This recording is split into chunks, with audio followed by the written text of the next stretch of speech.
how you aren't start acting scared. I've been online. I've been doing my homework. Yeah, all right. I'm not only a big fan, but, you know, you Rock can find it. almost anything on the internet. I'm sure you can. And on the internet, we found out that Sam might even go as far as crossing some crossroads. I'm just going to sort of hint.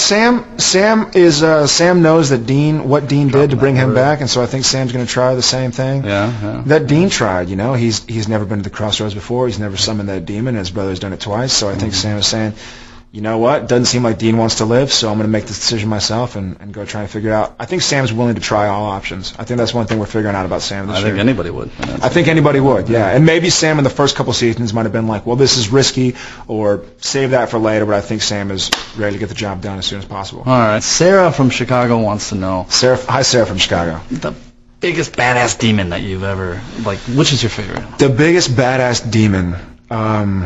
Well, obviously, I mean, I think the classic answer would be Yellow Eyes, you know, would be the guy who killed my mom and ended said the same thing. ended up putting me in a bizarro world with a bunch of other demon kids, and he's obviously the sole reason for the way my life has been, But one of the more fun demons, I think I'll say, have been the shapeshifters. Because then you just never know. I mean, in season 1 we had Dean get shapeshifted, and he seemed to be my brother, but then all of a sudden we're doing a fight because he's a demon.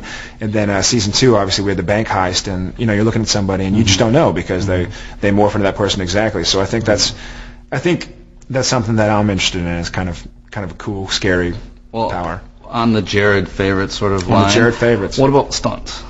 Stunts. Favorite stunt that you've done? I heard Jensen. I talked to the stunt guy, and he kind of sneaks in sometime and does his own. He does. We both do. We both try to.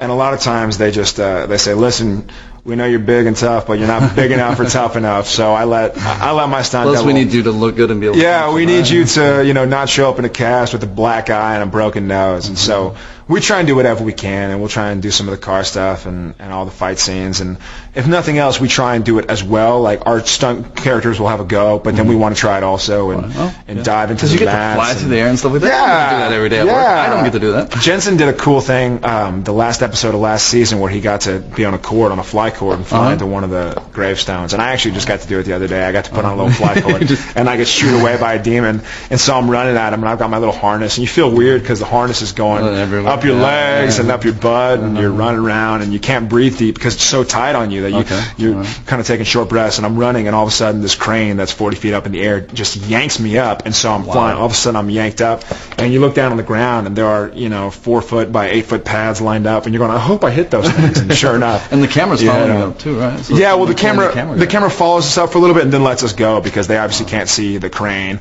or they can't see where we land. They want to believe that we just land safely on our feet. Thank you very much, Jared. I had a great time. Mate, sir. Check us out on the CW Source for more interviews behind the scenes at Supernatural.